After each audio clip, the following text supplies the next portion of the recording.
Good day to you and welcome to Westchester Talk Radio, westchestertalkradio.com. I'm John Marino. We are produced by Sharc Creative, that is Sharc with a C, not a K, Sharc Creative. Catch all of our programming on our YouTube channel, Sharc Creative YouTube, if you would. Welcome to here at Westchester Talk Radio on the beat in Westchester with our good friend, Journal News, LoHud.com investigative reporter Marco Lungariello. We are made possible by our good friends at Entergy, the Indian Point Energy Center, promising to power up Westchester through April of 2021. Lipolis Electric, never be left in the dark. Get Lipolis. And Hightower Westchester. At Hightower, they manage your wealth to a fiduciary standard. And our good friends at White Plains Hospital, we thank you one and all for all you have done throughout the COVID-19 pandemic. Wartburg Healthcare and Rehabilitation in Mount Vernon, Park Sterling Realty in Bronxville, and Michael Labriola Landscape Design and Construction. Mark Lungariello, it's been an interesting summer of 2020, a summer like we've never seen before, as we try our best to move out of COVID-19, which we may not be able to do fully for a while. How is reopening going across the county? I would have to say that it's going well, particularly when you are looking at what's happening elsewhere in the country, John. But unfortunately, with COVID-19, that could change very quickly. So it's all a very slow process. And I think that what's really going to be something to watch is when it comes time for schools reopening, and how that's going to have an effect. Because right now everyone's kind of outside, enjoying the outdoors and stuff like that. But when we start sending people back into close quarters with each other, you might start seeing those numbers tick back up. We certainly see it elsewhere in the country. So right now, so far, so good.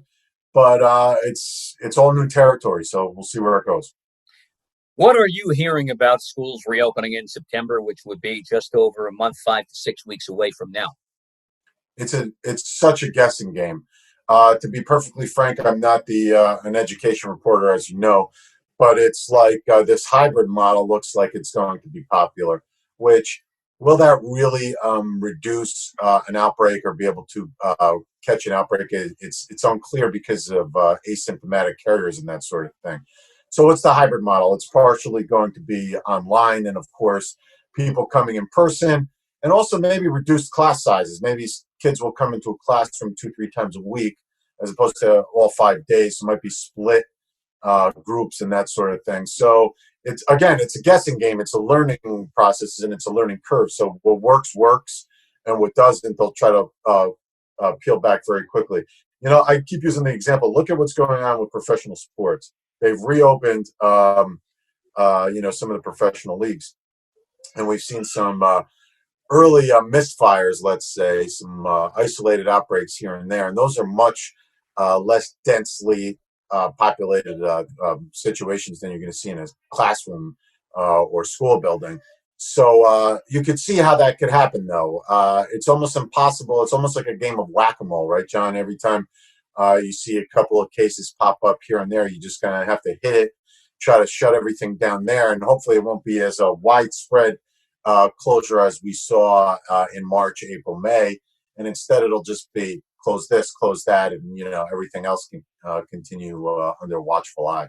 And in light of all that's gone on, especially as you referred to the outbreak in baseball with the Miami Marlins just a few days ago, are you surprised that our public officials around the tri-state area don't seem to be not even close to being on the same page when it comes to reopening schools? The governor says one thing. The mayor of New York City says something else. This one says something else. The state education department has another angle they talk about. And, oh, by the way, this school district out in Long Island says, I would think everybody should be a lot more coordinated than what they are right now. Just my way of thinking. I'll leave the analysis to the people on a higher pay grade than I am, but I could say one thing. Because there's not a unified approach, or everyone's kind of figuring it out, and I don't think it's one size fits all, right? I mean, a school district like large regional high school in some other states is going to be much different than these kind of like super small districts of K to 12, like a population of 1,000 students that we have in Westchester County. We have a lot of those, like, kind of, like really small village type school districts. So it's not one size fits all, right? It really depends on what the size of the student body is, how much staff is there, and also where in the country it is. So I take your point. It's confusing, and this is really not what people want to hear, I don't believe. But the truth is, I don't really think anyone knows what the right answer is yet. It's kind of all a learning process. Are there viruses and stuff to compare this to? Yes, but we're still figuring out what the coronavirus is, or this coronavirus, I should say. And it seems to spread very easily. So we're kind of learning on our feet, and that's not the answer that people want. That's another factor. And by the way, one other thing, and I think this doesn't just go for schools; it goes for bars, restaurants, gyms, and any other industry, which is people are tired and they just kind of want the schools to be able to reopen. People need to put their children back in school. People can't be working from home or out of work with the children at home, and kids are starting to fall behind in education. And they want it to work out, but sometimes the science and what we know and the preparations that we can make don't necessarily mesh exactly with how people want it to go. So yes, it's confusing and it's frustrating. And I think I'm giving you some breaking news here. I don't think it's going to change. It's still going to be confusing and frustrating for another few months. Do you get the feeling around the county that when it comes to the COVID-19 pandemic, the worst is likely over, or is this really a wait and see situation now, as you've alluded to? I have to say, yes, it is. The worst is behind us. Huge asterisk based on what we said. The coronavirus has shown this could change very quickly. You have one outbreak, you have one mass outbreak event, you have one super carrier that goes into a crowded restaurant and a bar, and starts to spread it around that way. And 2-3 weeks from now, you could start to hear those same calls of let's shut everything down, and the hospital system is going to be overwhelmed. The same thing we were hearing in March and April. It doesn't take much for those cases to shoot up because of, like I said, how sticky, how easily spread this virus is. If somebody walks into a crowd of 200 people, not properly socially distanced, no masks, it's possible that the cases multiply exponentially, and then next thing you know, that starts to multiply the hospitalizations and unfortunately fatalities and that sort of thing as well.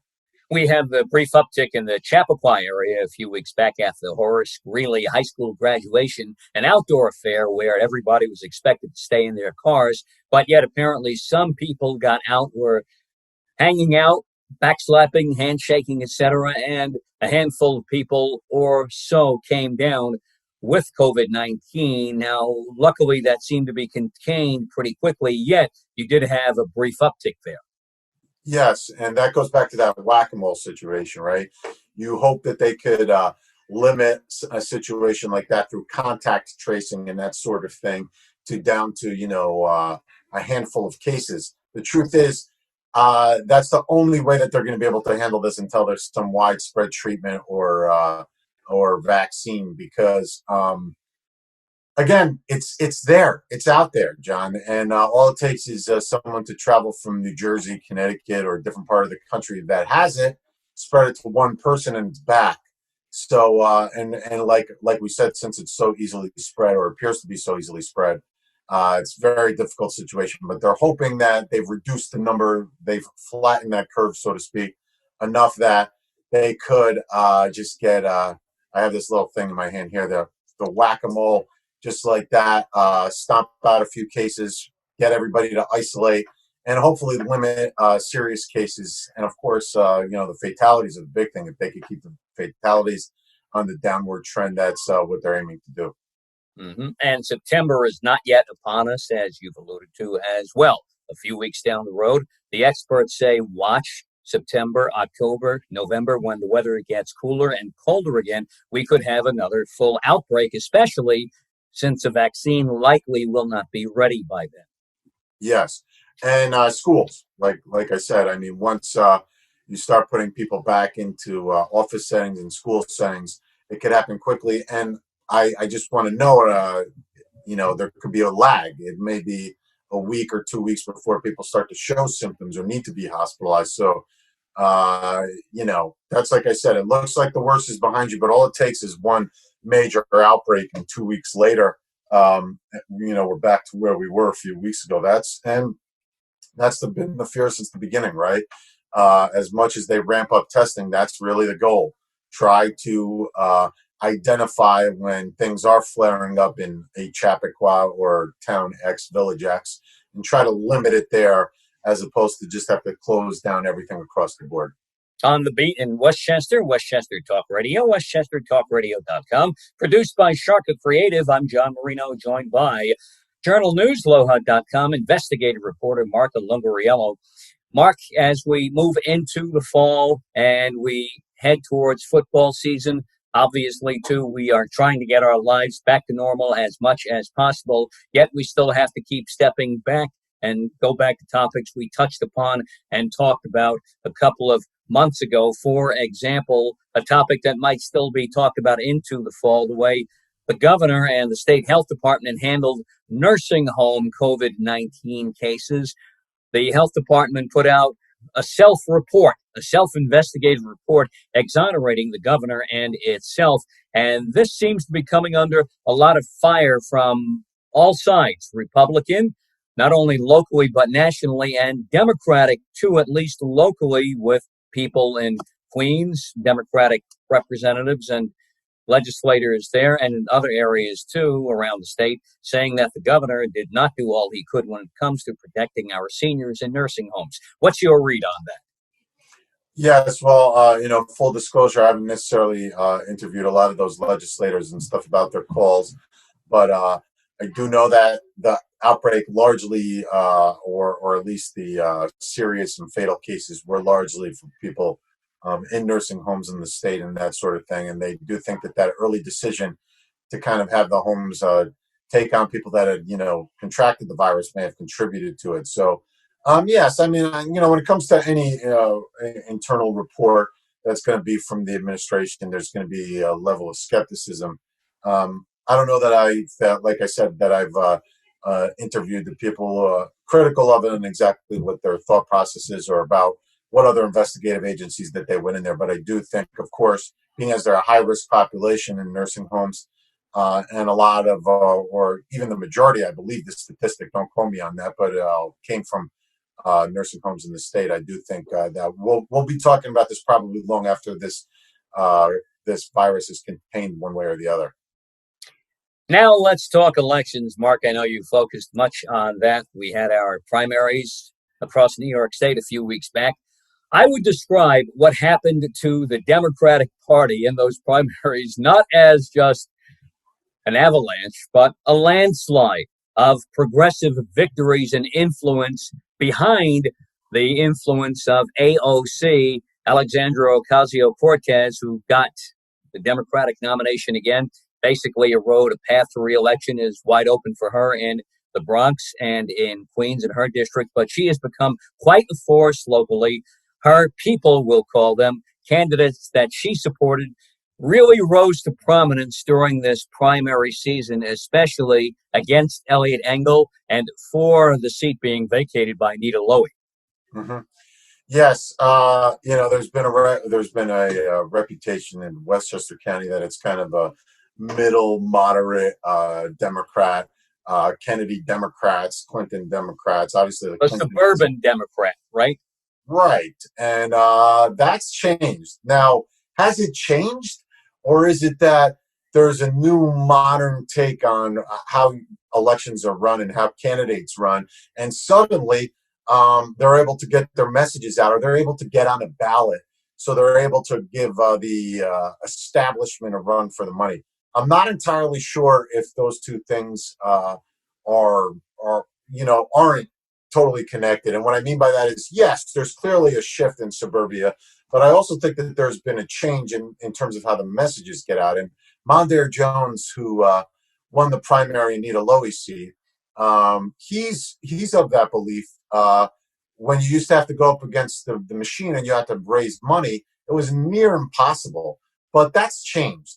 And AOC has changed that, not just in the fact that of her, progressive platforms and how she's resonated with a younger voter that maybe wasn't engaged in previous elections. But she's also like kind of proved that it's possible and you could get your message out and you could win even if your opponent is an establishment candidate that has tons of money and stuff like that.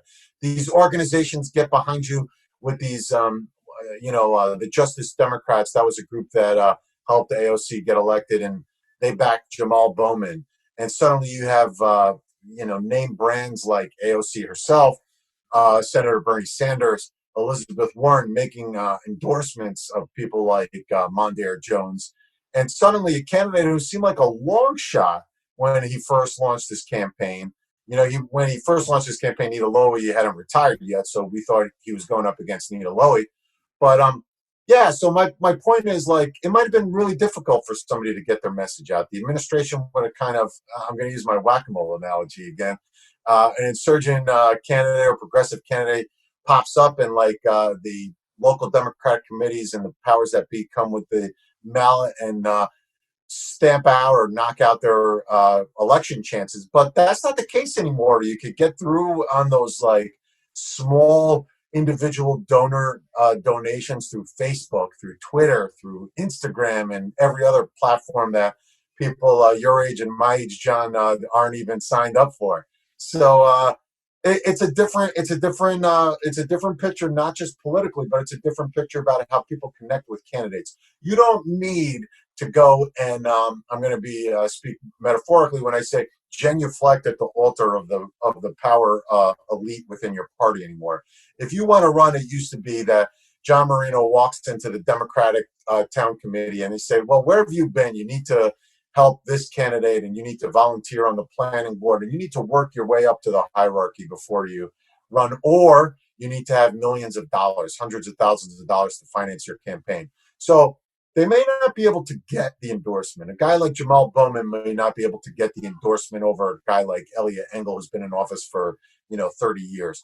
But they can't stop the primary, and they can't stop the momentum. They can't stop them gathering donations and getting a populist grassroots movement going. So, yes, I think the revolution has come to suburbia. That was, I think, the title of an article I had written for the Journal News Lowhead.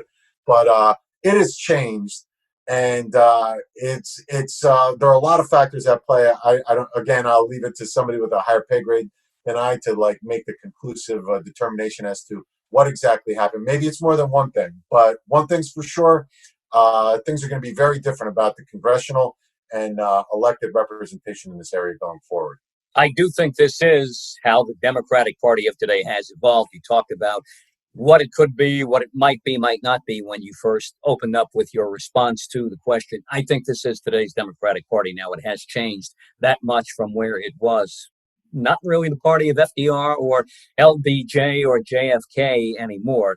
Were you surprised, not that Jamal Bowman beat Elliot Engel, because down the stretch we were pretty sure that he would, but by the amount of which he beat Elliot Engel, who was in Congress for over 30 years, 15 terms? Yes. I think that, the fact that it was clear that Jamal Bowman had beat Elliot Engel on election night when the majority of voting was, through mail absentee ballots, really shows how large the margin was, right, John? Because it's funny, I was having meetings, and I think you and I probably talked about it last time I was on your show, which is like, oh yeah, we won't know for 2 weeks who won the elections. And isn't it remarkable? We knew who won every election except a few of the state races the night of, because of how large the margin is. And again, I think there are a few things there. I think Jamal Bowman ran a very charismatic campaign and really got populist energy behind him.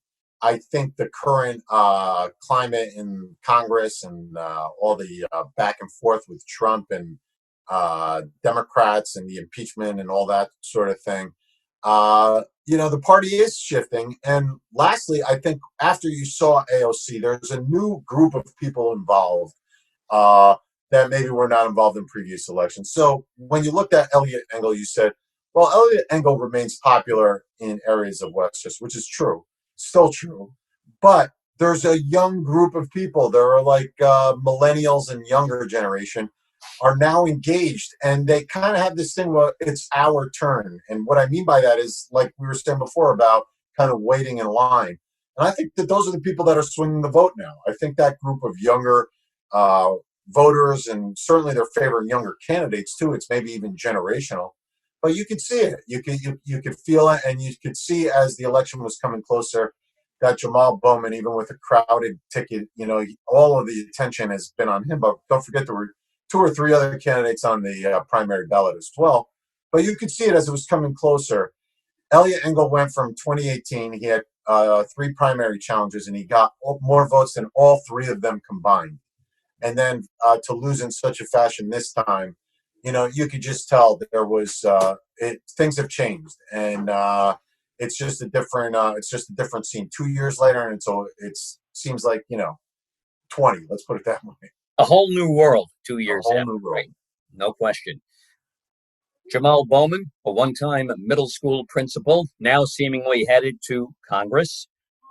Mondaire Jones, as you mentioned, came absolutely out of nowhere. I was shocked that he won this race. I thought it would have been David Carlucci, maybe David Buchwald, who are both well known in the district and around at Westchester. Carlucci's district in the state Senate pretty much mirrors the congressional district of Nita Lowey and what this Democratic primary was for. And on the other side of the county, David Buchwald, very well known in his areas of North White Plains and up in Armonk and Mount Kisco. And they seemed either one seemed to be a 50-50 bet. And then out of nowhere came Mondaire Jones. How did Mondaire Jones do this? And I do have to ask you, if Nita Lowey had run for re-election again, and she was first elected to Congress back in the late 80s, 16 terms in Congress, would she have beaten Mondaire Jones? Would Mondaire Jones have beaten her? Or is it's easy for me to say this now because Mondaire Jones won, uh, but I think she would have had her work cut out for her. If anything, the fact that there were so many candidates, you might assume that Mondaire Jones might have done even better if there were fewer candidates on the ballot, because there were a few progressive choices on that ballot, and there were a lot of bright candidates with their own followings on that ballot. Let me say this about Mondaire Jones. We talked a lot about Jamal Bowman, who obviously inspired a group of people to get behind him in a big way. Mondaire Jones, I don't think that he was as much of a long shot as maybe you made him out to be. It's so difficult to call a favorite, and I think everyone was afraid to call a favorite going into it. But he raised a lot of money, even before Nita Lowey had retired. He got some really big name endorsements, and according to his own polls and stuff, he was doing pretty well. And again, good resume. Really got his message out and had people behind him. But here's an important point, John. Talking about Jamal Bowman and his large margin of victory. Mondaire Jones' margin of victory was enormous, especially considering the fact that there were 8 candidates there. He had more than double. I know they just certified the results, so I don't know the final results. But according to the last results, I saw he had more than double of any other candidate. The runner-up, Adam Schleifer, spent like more than $5 million on the race. I think had less than half of his amount of votes. I mean, that's a huge margin when you talk about how competitive that race was, and how if we were talking about it on the Monday before elections, you and I probably would have been afraid to say that there was even a clear front runner in the race. Yes, a lot of people thought that David Carlucci could have, slipped ahead, let's say, because A, he's on the Rockland side of the district, and B, there were so many, Westchester candidates that would split the ballot on the Westchester side. So, like, he didn't even necessarily need to win the Rockland side of the district, even though, he probably had more name recognition than most. He was pulling ahead early on, right? But look at what Mondaire Jones did. And Jamal Bowman's results are similar in the sense that Mondaire Jones didn't just win Rockland. Mondaire Jones didn't just win Westchester. Mondaire Jones won everywhere. When you saw those numbers coming in, you were seeing how he was pulling ahead. This wasn't like you said, where you could look at a situation and say, well, Mondare Jones is from Rockland. Jones won Rockland, and everyone else split the Westchester vote. Something with his candidacy resonated with people, whether it's that youthful, progressive, cut from the mold of AOC type, um, you know, movement going on in this country. Whether it was something else, maybe it was, the other candidates' messages weren't resonating the same way. I don't know, but you had really qualified people in that race. You mentioned the legislators. Let's not forget Evelyn Farkas, the former U.S. defense official, under Obama, known on television. Allison Fine, from the pro-choice group, Narrow Pro-Choice America Foundation. These were qualified people with their own built-in support groups, and Mondare Jones won in a big way. So, yeah, I think that you have to say there was something about him, there was something about his candidacy that was going to catch on with people regardless of who else was on the ballot. Loaded question. You bring up Let an me just interesting say, point. John, Here we go. You brought up an interesting point as you discussed the rise of Mondare Jones and the head of steam he had early on. Without that head of steam, would Nita Lowey have run for Congress again? Or did she see that head of steam building and said, it might be a good time to say thanks, it's been a pleasure, and maybe we can do it again one day? Certainly, a lot of, let's say, armchair pundits have made that assumption. But I could tell you, I could tell you what she's told me herself, which is she said absolutely not a factor. The Congresswoman is now 83. I believe she was 82 when she announced. She's been in office for a very long time. And look, John, you've been around for a while too. I know when I first started writing on a hyper-local free weekly many years ago, every time the first race that I covered where I was aware of Nita Lowey, this is Nita Lowey's last term. And this time it turned out to be true. So, I don't have any reason to doubt her in saying that she was going to retire anyway. Maybe it did kind of, inspire her, let's say, to follow through this time. But she says herself that it wasn't a factor. So I could tell you what she told me. I remember first meeting Nita when she first ran for Congress back in the late 80s during my early days at WFAS Radio in White Plains, and she came in to record a commercial. I remember her very hearty handshake the moment we met. We had spoken, I think, on the air once previously before that, and she was always very gracious through the years. You and I had the opportunity to talk with her during a News 12 debate a few years back when she ran for re-election, I guess 2014, 2015 back then. And, Nita is Nita. I mean, what can you say? What a career she racked up over 30 years in Congress. And no matter who fills her shoes, they will be big and difficult shoes to fill. She was never in the news. She never made the news as the way I looked at her. She never created news. And yet she got more done than pretty much anybody. Well, it's interesting. In Mondare Jones is, I guess you could say the favorite or likely to succeed or being as it's generally considered a blue district. Yes, she was a trailblazer. She was friends and allies of Hillary Clinton and Bill Clinton and Nancy Pelosi, but maybe didn't get the same kind of national recognition as some of those others. But she's the first woman to ever chair the House Appropriations Committee. So that's going to be something that she'll go down in history for. And interestingly, her successor is going to be, likely Mondare Jones, 50 years her junior. But he'll also have a historical candidacy because he will be the first or one of two of the first out LGBTQ Black member of Congress. So interesting that, we talk about her as a trailblazer, but Mondare Jones will already be a trailblazer when he's inaugurated one way or the other, assuming he's inaugurated. It'll be another historical moment for that district. Something about that 17th congressional district. We do congratulate Mondaire Jones and Jamal Bowman for the feats they accomplished, and yet just want to take a moment here to say thank you to Nita Lowey and Elliot Engel for all they've done in Congress over the course of the last 3+ decades. And no doubt they will be missed, but Jamal Bowman and Mondaire Jones will make their own mark through the years to come. I'm sure about that. What's the feeling around the southern part of the county about this change?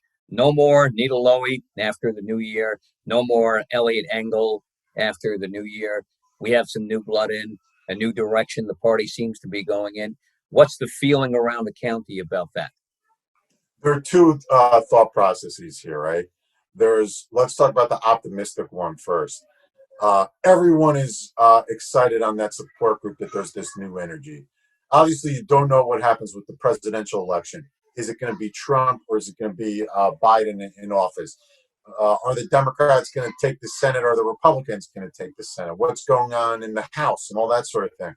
But I think one thing is sure: whatever the national political picture is going into 2021, the House Democrats are going to look very different. And I mean in terms of leadership, because you get people like Jamal Bowman and Mondaire Jones who are embracing ideas like the Green New Deal, or maybe quicker to be outwardly critical or open to an impeachment inquiry again if Trump is in office. You could see a youth movement in terms of leadership of the House Democrats, and maybe the House generally speaking. And you could see just a new political agenda. People didn't elect Jamal Bowman and Mondaire Jones, and obviously Mondaire Jones has to win the November election before he'll go into office in the House. But the progressive ideals weren't voted on to just keep things status quo. People are expecting some big idea legislation in 2021, and I think there's that level of optimism there. So now, if I haven't taken enough time on that one, I'll tell you the other side of this equation, which is kind of interesting. Not just in terms of policy, but what I think is really interesting is this. After the election of Donald Trump, and you're going to see this play out, John, or just save this clip and we'll play it on social media in a year from now.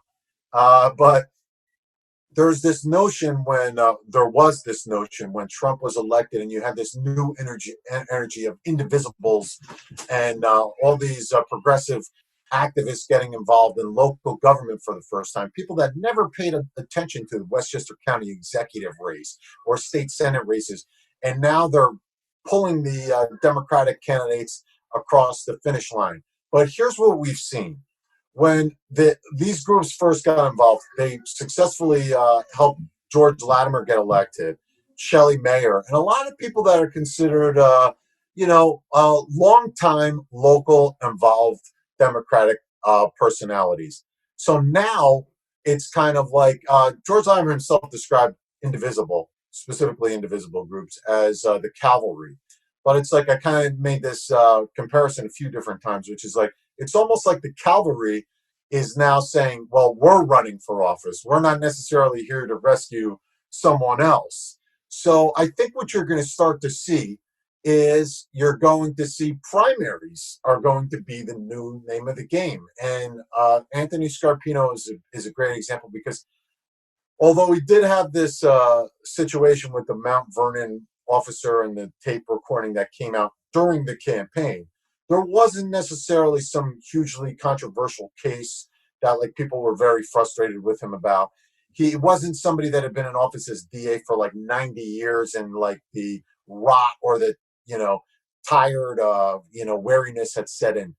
This was just somebody who'd been in office. This is his first term. He's seeking a second term, and he got a primary and he lost by a pretty large margin. So I think what you're going to see is that you're going to start to see that primaries, especially that Democrat majority is growing and growing and growing in Westchester. You're going to see that that's going to be maybe the new thing. So I think you're going to see like some longtime office holders maybe a little more uncomfortable about their security in the position, even though the registration numbers are there, because you'll see more primaries coming up. So those after like 15 minutes of me talking, I think those are the two schools of thought.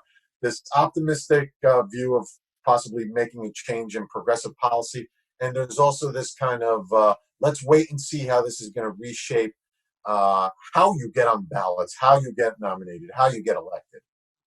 I will say that Nita Lowey and Elliot Engel had a rep, and they knew how to work behind the scenes and work across the aisle. And I have a feeling that Mondaire Jones and Jamal Bowman might have a different style. I think we can leave it at that, right? Sure. I mean, again, I think people are elected for different reasons, and certainly, like I said, I think Mondaire Jones and Jamal Bowman would tell you, and even Mimi Roca in the county level.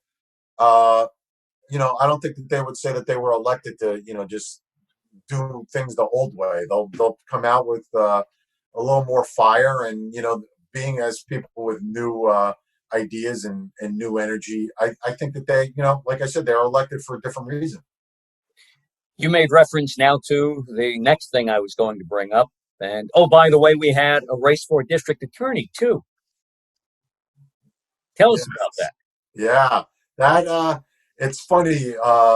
It's usually not one of the races to that, for lack of a better way of putting it, like But this year is different, and there was a lot of focus, a lot of eyes on this race.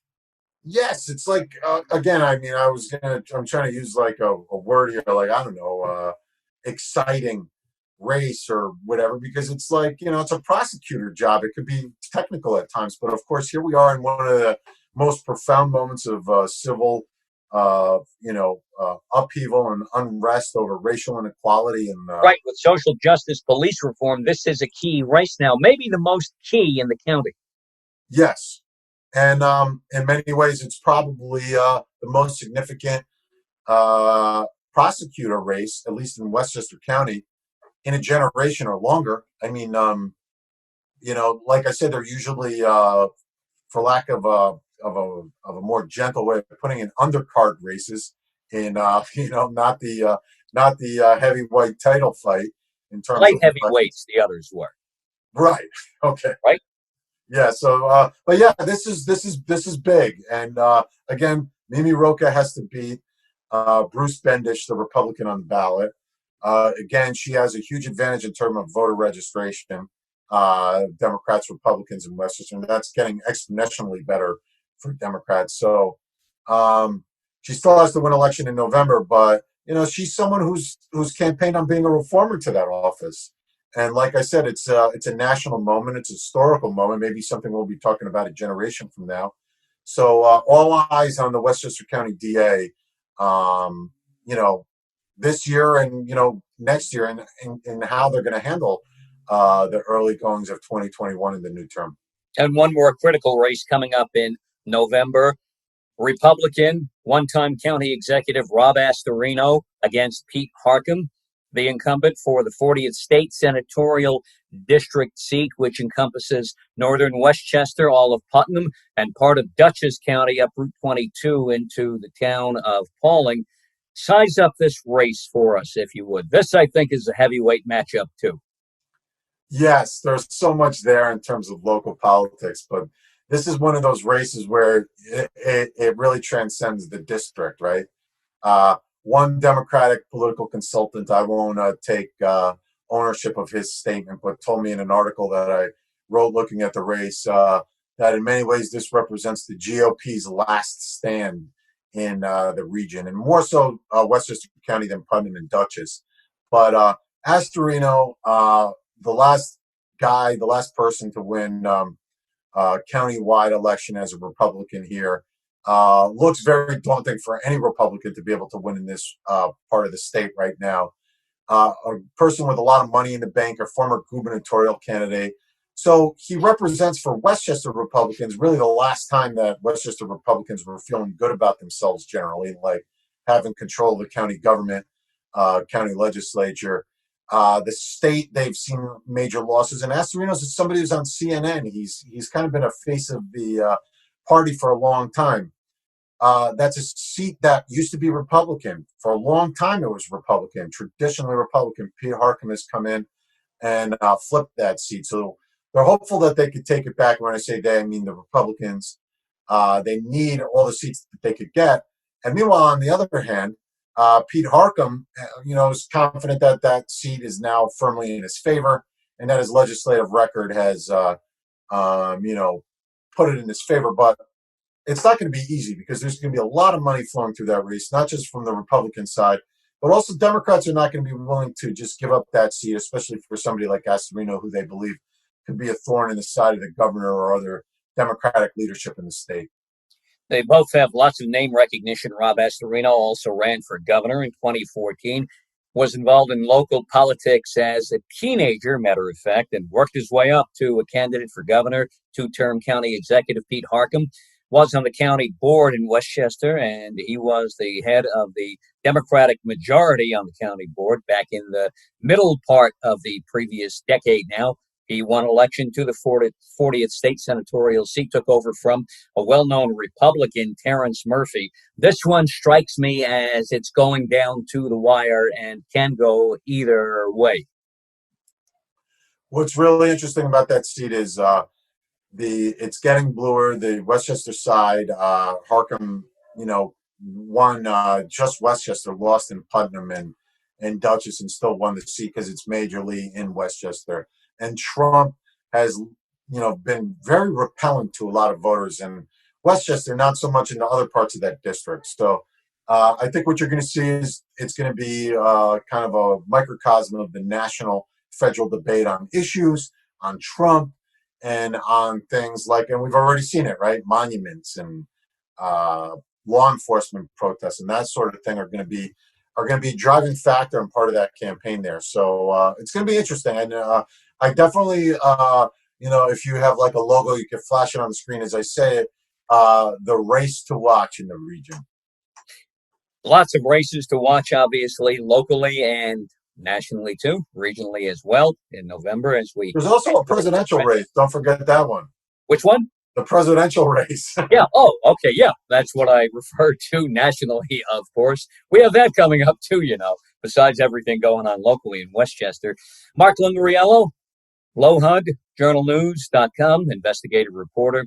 Mark Lungariello here on Westchester Talk Radio, on the beat in Westchester, westchestertalkradio.com. I'm John Marino. Mark, as we kind of focus and shift back towards the pandemic and the effect of COVID-19 locally, we had some hotel closings in Rye Brook, the Doral, Arrowwood early on. The Westchester Hilton tried to stick it out. The old Ryetown Hilton did not work out for them either. And that's a lot of loss of tax money locally in Rye Brook, in the entire Rye area there in the town of Rye, and for the county as well, too. And not only that, just the name recognition of having those hotels locally in Rye Brook, a big blow.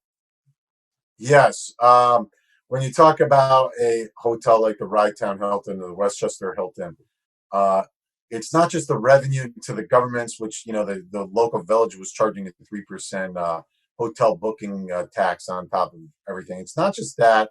It's that this is a village. It's not like you're saying it's New York City. The loss of that revenue is huge. And for years, for decades, that was kind of a destination for people, even from elsewhere in the country. And it's really just an early sign of what we're going to be up against in terms of the COVID-19 fallout. Here we are still in the middle of the outbreak. And I think that the currents of this are going to be going very, not just for the hotel industry, but I think the hotel industry is going to be one of the first ones that you're seeing hit because of the fact that people just aren't, using those hotels and haven't been for a long time. And I don't think once things clear up that you're just suddenly going to see these local hotels fill up. So yes, daunting, maybe not the most optimistic news, but unfortunately, I don't think it's going to be the last that we hear of it. Mm-hmm. No ride Playland this summer. I have an old girlfriend from years ago who loved those kinds of rides. I didn't. We go to ride Playland one Sunday. She goes, "Come on this ride with me." I go on the ride with her, and a split second later, I'm turned upside down, clinging on for my life. She loved that stuff, not me, but, it's ride Playland. And then from there, I walked over to the baseball batting cage. I said, I'm going to go up against the 90-plus mile-an-hour machine. I saw the way that ball whizzed in. I never hit against 90-plus before. I said, I'm sticking with the 60s here. What are we going to do without Rye Playland this summer? And yet, this seemed to be the way we had to go. Yes, I know there's some amusement parks that have opened up certainly across the country, but they just didn't see a way that they would be able to properly ensure safety in terms of social distancing and stuff like that with an amusement park on that scale. And as far as I know, and as far as I've been able to confirm through the county itself, this is the first time since Playland was opened in 1928 that it's been closed for the entire season. Has there been a hurricane, fires? There were two major fires there that took out large portions of the park, but they still didn't close the park for the entire season. So this is the first time. And what's that going to mean in terms of the county, who's had some business struggles there and they've been wanting to try to spruce up the park? On the one hand, they're not going to get any income. A lot of young people and other people just looking for part-time employment rely on the jobs there. So it's going to have a ripple effect. But at the same time, on the other hand, the county does get the opportunity to kind of go in there and spruce things up and do some capital work and do some construction projects there more quickly than they would have if the park was open. So that's the one silver lining, let's say, in having the park closed all summer. She took me on the roller coaster there too the same day. Matter of fact, she had me sign my life away on the roller coaster. I hadn't done anything to get off, so well, I didn't sign my life away, but I did agree to a couple of things. So there you go. Well, you see, I'm a Westchester guy. Let me tell you, back in the mid '90s, the Friday night big band concert series, I used to be the master of ceremonies for that too. 3 summers in a row, I think 94 to 96 or 95 to 97, and a lot of fun there, right? Playland. We're not going to have that fun this summer, obviously. Different ways to have fun. One way where we might not be having fun is at traffic lights around the county. Are we going to be deluged with traffic light cameras? I'm going to preface that with a story. I thought when these first were implemented 15 years ago around New York City and the surrounding region, great idea. This will get people to watch themselves if they know a traffic light camera is there. Have I gone through a couple of times through the years and, maybe pushing for a little too fast and, paid the $50 or whatever it was. Now, my girlfriend lives in Forest Hills, Queens, eastbound Grand Central. You get off at Queens Boulevard. She's up the block there. Before you get up the block, there is a traffic light at the corner. And there's a tricky merge when you come off the Grand Central onto the service road. And I know how tricky that merge is. And while allowing someone to do something in front of me and then moving behind them a few years back, I waited a little too long and got hit with a ticket at the camera there. That seems to the last 2 or 3 years, that traffic light, they put the camera up and down. So ever since that day, which was on a late Sunday afternoon, November 2016, 2017, ever since that day, even today when I was there, I came off the Grand Central. I saw the light was getting close to changing. I saw the do not walk sign flash, and I pulled up nice and slow and let the light change, and somebody almost hit me in the back. And we constantly hear stories about that. So now that gets me to think maybe not such a good idea after all. And that's happened, I'm going to say, in double figures the last couple of years where I pulled up to that light so slowly to let that light change, knowing or expecting a camera to be there and something almost happening, and yet you can't go through. I thought you were supposed to speed up when you saw the light was changing. A couple of times, if you see do not walk flash and you're close to the light, yes, go through. That light won't change. But if you see that, if you're coming off the Grand Central there, you see that light flashing already, get into the right lane or slow down there in the narrow left lane and just let that light change and wait. Yes, there's always talk that rear end accidents increase, but on the other hand, data show generally, at least what I've seen, that other types of accidents are reduced. So people hate red light cameras. There's no getting around that. Drivers hate them because there's the potential that they get a ticket. Some people say that they're getting ticketed unfairly, that they didn't run the red light, and they're getting the ticket anyway. And since it's being mailed from out of state, that sort of thing. But, and there is no getting around it that the county wants these cameras as the revenue generator. They could mean big money for municipalities. What's interesting in Westchester County is they're already here in Yonkers, Mount Vernon, New Rochelle, and now White Plains has had them as well. And as someone who drives through White Plains often, that's where the Journal News office is located. That's where the county office building is located. I'm driving through White Plains frequently. Big Brother is watching you there. I know that they're generating quite a bit of money there. What Westchester County wants to do is add up to 100 or 50 cameras. 50 cameras on county-owned roadways, which could be anywhere in the county. So you can even be in a small, quiet village, as opposed to one of the large downtown urban centers of Westchester, and get on camera. Roads could be owned by the local municipality, the county, or the state.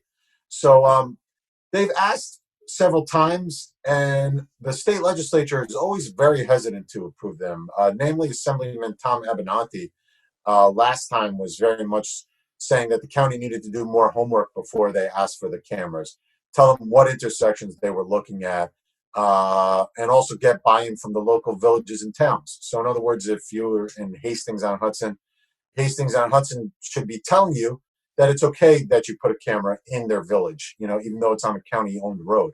So we have no idea where those cameras are going to be, but we talked about hotel taxes before. You need approval to get hotel taxes from New York State. And although New York State has knocked down or rejected a lot of those requests, eventually they have said yes. So, I don't know if this is the year that New York State says yes to Westchester, but I think it's an inevitability because they're already here. And then it starts to become a question of equity. Why should Yonkers have the approval to put in red light cameras, yet Westchester County can't? So it becomes a political thing as much as a safety thing, as much as a revenue generator. Is it Big Brother watching us too much? It's funny. I was having this conversation recently about the death of privacy, and the concern is not so much about red light cameras and stuff now, but you're on camera everywhere, and it's not just people's surveillance cameras and government cameras and whatever. We all are watching each other with our cell phones. So I think basically Big Brother is everywhere nowadays. Yes, smile. Right? Maybe it's not Big Brother. It's thousands of little brothers. Yeah. When you talk about Big Brother and you talk about a ploy to raise money, in the end, it's about safety, and that's what's most important. And I think if people know a camera is somewhere, they'll do the right thing and slow down, like I tried to do over there on the eastbound Grand Central Service Road in Forest Hills, Queens. And I know that if you have learned over the last couple of years, slow down gradually, maybe stick your arm out the window, doing the old signal that you are slowing down, and the person behind you will get it. You will catch that guy who will get ticked off at you and just zoom around you and go to the other lane. That can't happen, but it's all about safety, and that is the most important thing, at least in my belief. Yeah, I want to point out too, Tom Abenanti, who I mentioned, the Assemblyman Abenanti, has wanted to make it a requirement that anybody with the cameras has to notify drivers using signage. So in other words, if you were coming up to that intersection, it would say, red light camera enforcement or something to that effect. So now that's a great idea. Yeah, I think that solves it. There you go. Mark Lungariello, Journal News, lowhud.com, investigative reporter here on Westchester Talk Radio, westchestertalkradio.com. On the beat in Westchester. Mark, it's been a few weeks. We thank you for joining us and filling the gaps for us, all that's happened since the last time we spoke. And more, you are a soothsayer, no doubt about that. And we'll see what happens in the weeks ahead. Let's do this again soon. Enjoy the rest of your unique, once-in-a-lifetime summer of 2020. You too, John. Thanks for having me. Always a pleasure. Right. Mark, great to have you as always. Mark Lungariello, Journal News, lowhud.com. Here, Westchester Talk Radio, westchestertalkradio.com. On the beat in Westchester, I'm John Marino. We are produced by Sharc Creative. That is Sharc with a C, not a K. We are made possible by so many of our good friends around the area, like Entergy, the Indian Point Energy Center. Entergy promises from their outpost home in Buchanan to keep us powered right through April of 2021. Lipolis Electric. Don't be left in the dark. Get Lipolis. Hightower Westchester. At Hightower, they manage your wealth to a fiduciary standard. White Plains Hospital Center. We thank everyone there. All of our heroes, White Plains Hospital, for all of their efforts throughout the COVID-19 pandemic. Wartburg Healthcare and Rehabilitation in Mount Vernon. Park Sterling Realty in Bronxville. And Michael Labriola Landscape Design and Construction. Catch all of our programming here at Westchester Talk Radio on our YouTube channel. That YouTube channel is Sharc Creative YouTube.